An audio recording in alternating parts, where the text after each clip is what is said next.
Welcome to this podcast. In today's episode, we need to analyze Kenya's political landscape, and in this analysis, I'll explain why President William Ruto has few chances for re-election in 2027, where his chances are dwindling, and the reason as to why he may be very well become the first Kenyan one-term president. This is ranging from the abductions to shifting alliances and Rigathi Gachagwa's unexpected rise as political powerhouse, especially in the mountain. The stage is set for the dramatic showdown in Kenya's political arena, and we can dive into key developments that has shaped this narrative. First, here comes Kipchumba Murkomen, who is defending Ruto over abductions.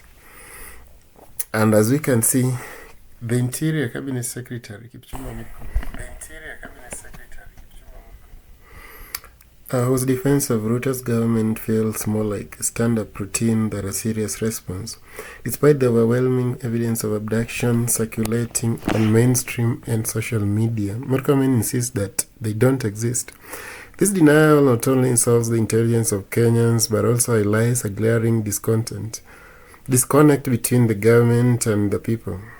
If Ruto's administration can't address such critical issues, how can it hope to maintain the trust of the people by 2027? Today's episode of Rigathi Gachagwa's naming centers of abduction was a blow to President Ruto's government.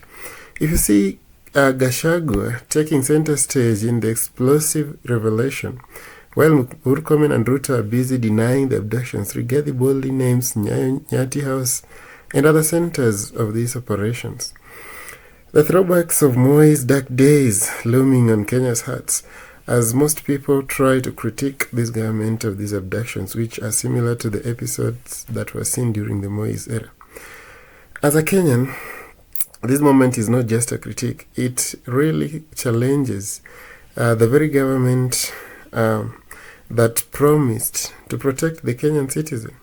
Rigathi positioning himself as now the key opposition leader and voicing the voices of the oppressed is a serious blow to the Ruto's government. And as he has always positioned himself as one who is willing to speak truth to power, is aligning himself with the frustrations of the common mwananchi, which could have a great impact and a pivotal play in 2027 election. Let's look at the third issue. This is personal commentary on abductions and political issues. Let's pause for a moment and reflect. The abduction issues is more than just a political scandal. It's a litmus test for the administration's credibility, as reported by NTV Weekend today. While Ruto claims ignorance of the public abductions, people are not buying it. Trust is eroding, and when trust goes, we all know that so does the political capital. Rigathi's outspokenness is one of contrast that sharply contradicts what Ruto's silence and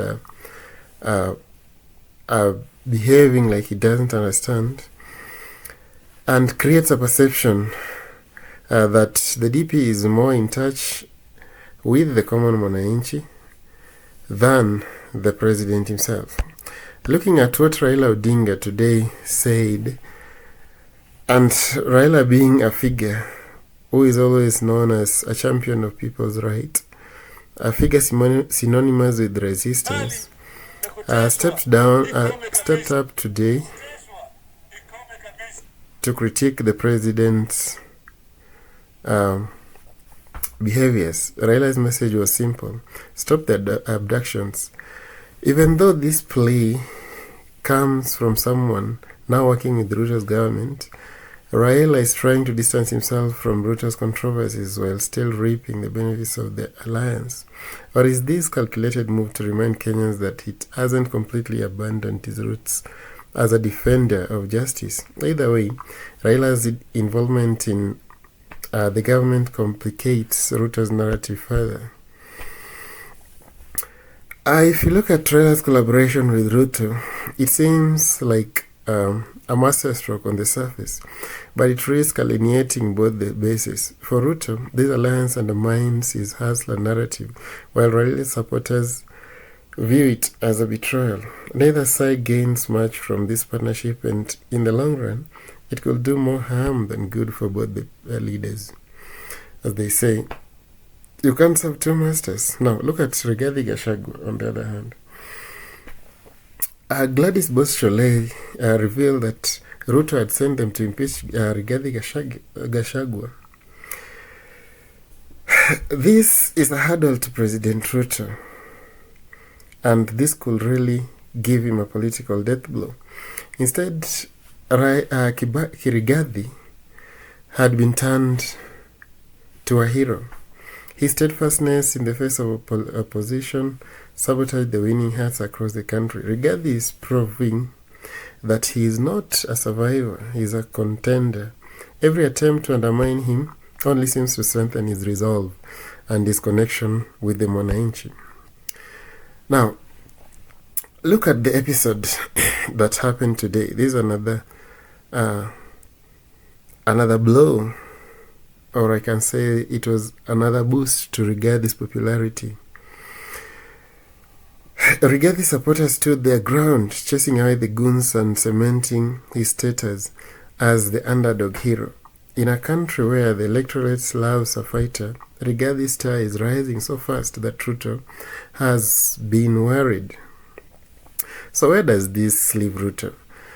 According to my opinion, his silence on abduction, his shaky alliances, and his attempts to sideline Rigathi paint a picture of a leader struggling to maintain control.